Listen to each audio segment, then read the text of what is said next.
Welcome to episode 3 from the Ground Up to Equality podcast.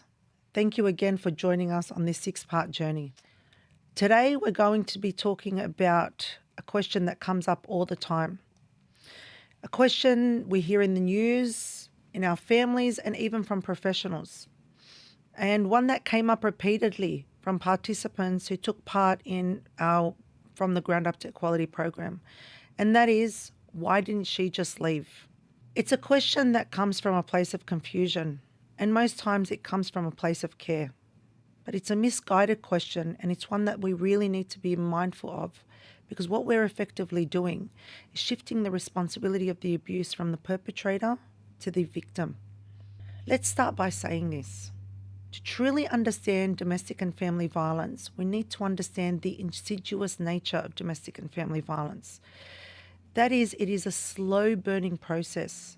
It is one that is intended over time to break the autonomy, or take away the autonomy, to break the humanity of that victim. So oftentimes when a victim realizes that they are a victim of domestic and family violence, years could have passed and they had no idea that what they were experiencing was domestic and family violence. And this is why when we ask questions such as, why didn't she just leave? It shows that there's a real lacking in awareness about this nature of domestic and family violence. Most victims of domestic and family violence don't want to leave. What they actually want is to feel safe in their relationships. What they want is to keep their families together. What they want is to continue on this life journey with this person that at one point in their life they loved. And unfortunately, majority of domestic and family violence victims that I have worked with have actually been forced to leave after a point of time that they could no longer handle that abuse.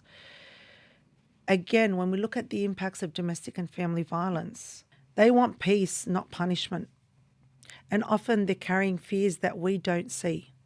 Another thing to consider is that when a victim of domestic and family violence is considering leaving a relationship, or finally does take the steps to leave a relationship, it's often the most dangerous time in that person's life.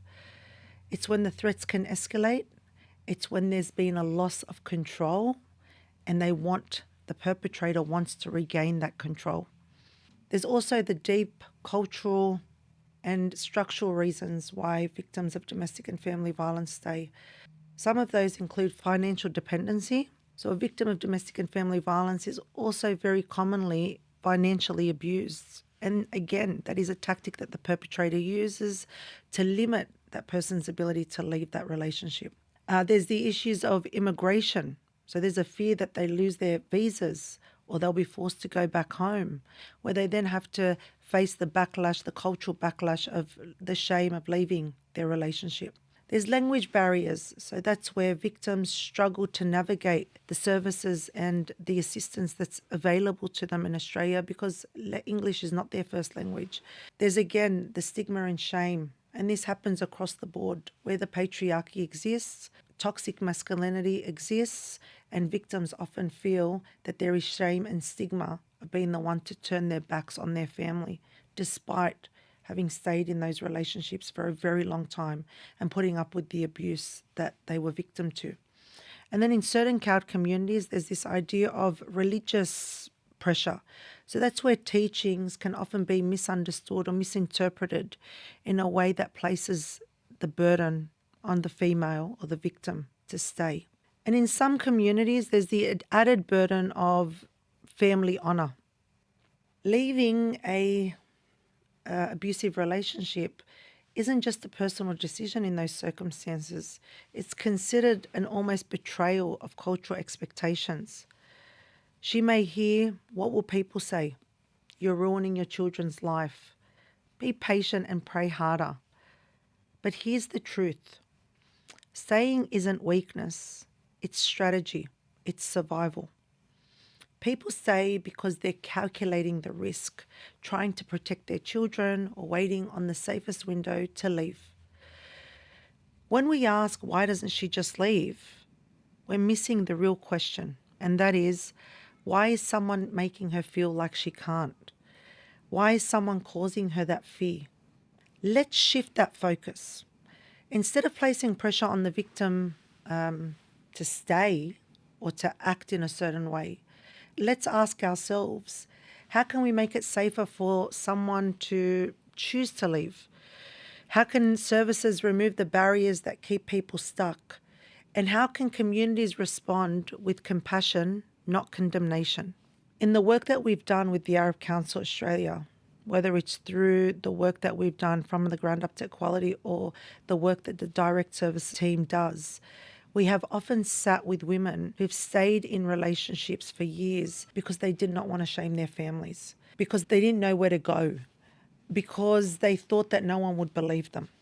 What helped them build the courage to leave ultimately, or to, once they decided to leave, to stay out of that relationship, is not having been judged, is actually just being understood, is having those experiences validated. That's why, again, when we talk about the approach to domestic and family violence, we need to make sure that it's trauma informed. So we have never rushed a survivor or a victim of domestic and family violence to act in a way that they did not want to act in.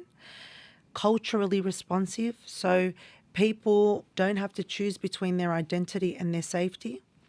And community-led, so the trust is built from within. This isn't about encouraging people to leave. It's about helping them feel strong enough to choose, whether that means staying with support and creating boundaries or starting over. And for many, that journey takes time. We must give the survivors the ability to move at their own pace, because healing doesn't happen on a timeline, and it's one that cannot be rushed.